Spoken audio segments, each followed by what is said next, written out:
edukasyon. Candon City Division, tara na! Isang pagbati ng maligaya at masiglang araw, oras at panahon sa ating mga minamahal na mag-aaral, mga masigasig na magulang at taga-subaybay ng mga bata. Malugod namin kayong inaanyayahan sa Tirad Fast Network DepEd Candon City Teleskwela, kanlungan ng kaalaman tungo sa kahusayan at kaunlaran. Tara na! Ako nga pala si Teacher Joma, ang iyong guro sa ikalawang kabanata, ikatlong linggo ng ating aralin sa edukasyon sa pagpapakatao, baitang ikapito. Ang ating aralin ngayon ay hango sa most essential learning competency na nakikilala na natatangi sa tao ang likas na batas moral dahil ang pagtungo sa kabutihan ay may kamalayan at kalayaan. Ang unang prinsipyo ay likas sa tao na dapat gawin ang mabuti at iwasan ang masama. At nailalapat ang wastong paraan na baguhin ang mga pasya at kilos na taliwas sa unang prinsipyo ng likas na batas moral.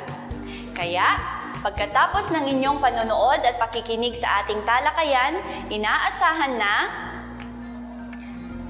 una, matukoy na ang likas na batas moral ay natatangi sa tao dahil ang pagtungo sa kabutihan ay may kamalayan at kalayaan at mailapat ang wastong paraan upang baguhin ang mga pasya at kilos na taliwas sa unang prinsipyo ng likas na batas moral.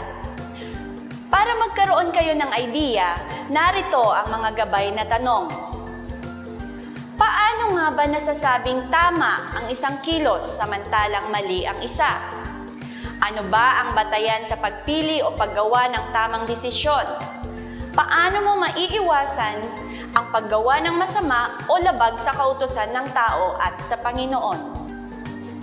Sa nakaraang module, natutunan mo ang angkop na pagpapasya tungkol sa katotohanan at kabutihan gamit ang isip at kilos-loob. Ngayon naman, tuklasin natin ang taglay mong kaalaman sa kung ano ang tama at mali. Bilang isang mabuting anak at mag-aaral sa ikapitong baitang, dapat mong malaman ang mga batayan sa paggawa o pagpili ng tamang desisyon at maging marunong sa pag-iwas sa masasamang gawi, lalong-lalo na sa kasalukuyan. Ano ba ang batayan sa pagpili o paggawa ng tamang desisyon? Paano mo maiiwasan ang paggawa ng masama o labag sa kautusan ng tao at sa Panginoon? Ngunit, ano nga ba ang likas na batas moral? Ang likas na batas moral ay likas sa tao dahil sa kanyang kalayaan. Kaya't ang walang kalayaan ay di sakop sa batas na ito.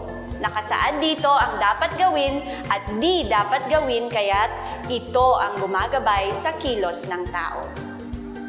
Ang tao ang iisang nilikha na maaaring gumawa ng masama. Sumira sa kapwa at sa kanyang sarili. Ito ang dahilan kung bakit ipinagkaloob ang likas na batas moral. Layunin din nito ang kabutihan ng bawat nilalang. Bago natin pag-usapan ang ating aralin sa araw na ito, alam nyo ba na may 4 na mahahalagang ninanais ang tao? Ito ay ang mga sumusunod. Una, upang mapalapit sa Diyos, mahalaga na tayo ay gumawa ng mabuti.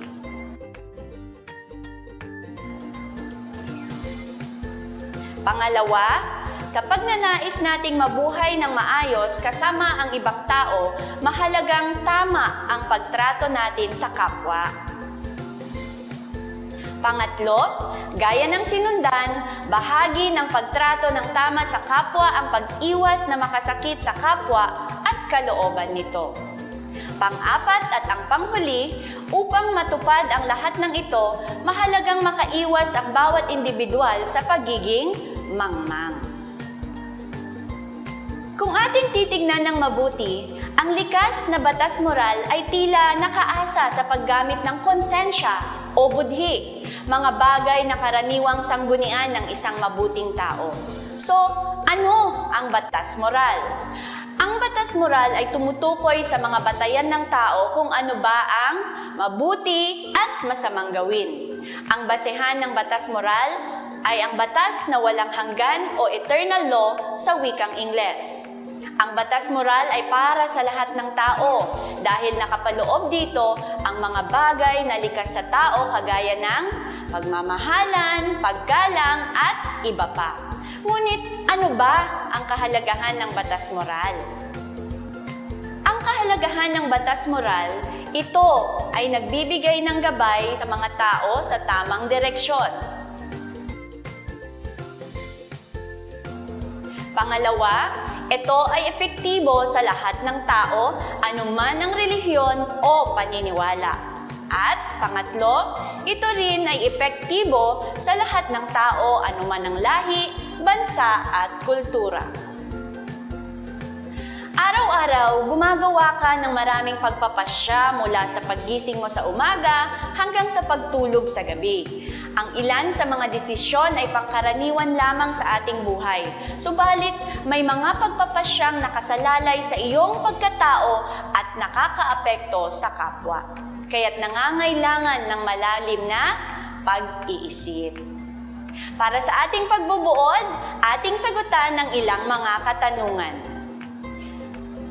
Isulat ang tama kung ito ay nagpapakita ng katangian sa likas na batas moral at mali kung ito ay hindi nagpapakita ng mabuting katangian. Meron kang 5 segundo para sumagot.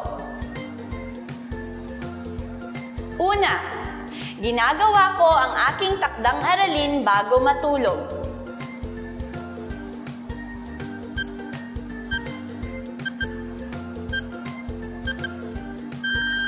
Ang tamang sagot ay tama. Pangalawa, iniiwasan ko ang pagpuyat para hindi ako magkasakit.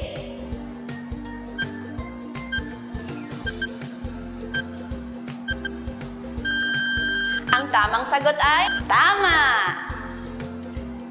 Pangatlo, tinitignan ko ang expiry date ng produkto bago ko ito bilhin.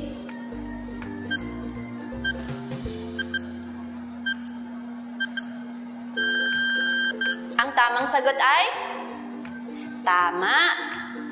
Pang-apat, pinagtutuunan ng pansin ang paglalaro ko ng aking cellphone.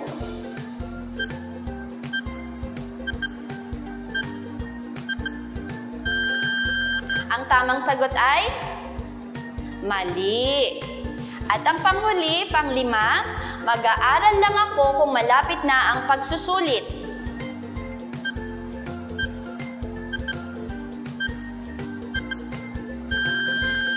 Ang tamang sagot ay mali. Naway naging malinaw na ang tamang paraan ng paggamit ng pinagkaloob ng Diyos na pakikinggan mo sa panahon ng iyong pagpili. Sana sa tulong ng module na ito, makagagawa ka ng mga pagpapasya na batay sa likas na batas moral na itinanim ng Diyos sa isip at puso mo. Handa ka na ba sa ating pagsasanay? Alam kong handang-handa ka na. Ano ang ating gagawin? Unawain ang mga sitwasyon na aking babasahin. Alamin ang pangmadalian at pangmatagalang epekto ng sitwasyon na may kinalaman sa tamang pagpapasya. Bibigyan kita ng 5 segundo para sumagot. Gabay mo ang unang sitwasyon bilang halimbawa. Handa ka na ba? Ang sitwasyon ay ganito.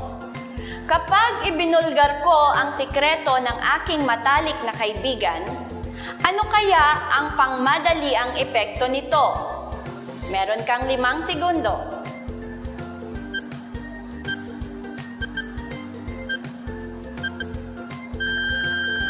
Ang pangmadaliang epekto ay magagalit siya sa akin at hindi niya ako papansinin.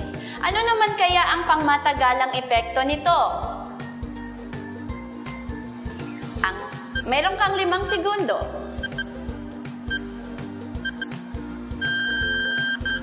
Ang sagot ay mawawala ang tiwala niya sa akin.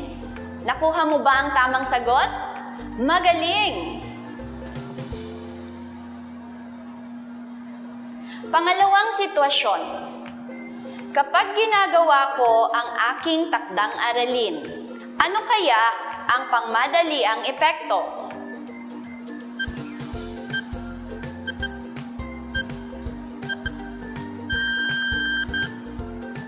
Hindi ako mapapagalitan ng aking guro.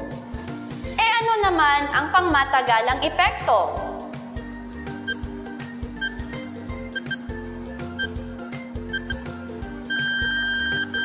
Ang pangmatagalang epekto ay natuto ako sa gawaing sinagutan. Nakuha mo ba? Pangatlo, kapag itinapon ko sa tamang lalagyan ng aking basura, ano kaya ang pangmadaliang epekto?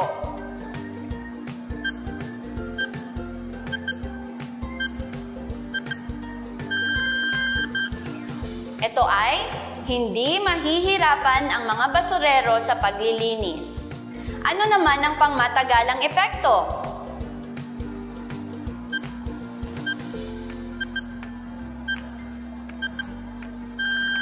Ang pangmatagalang epekto ay malinis na kapaligiran. Pang-apat na sitwasyon, pakikipagkaibigan sa mga taong may bisyo. Ano kaya ang pangmadaliang epekto?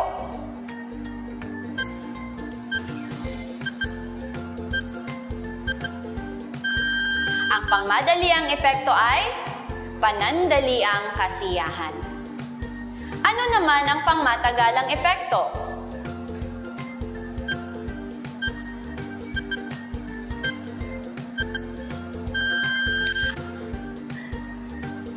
Ang pangmatagalang epekto ay maiimpluwensyahan sa pagbibisyo at maaaring mapariwara o masira ang kinabukasan.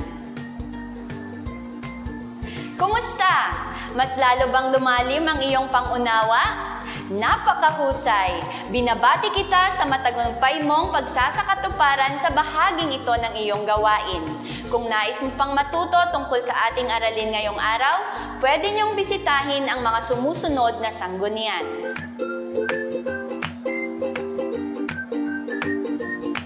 Tandaan, likas sa tao ang paggawa ng mabuti at pag-iwas sa masama.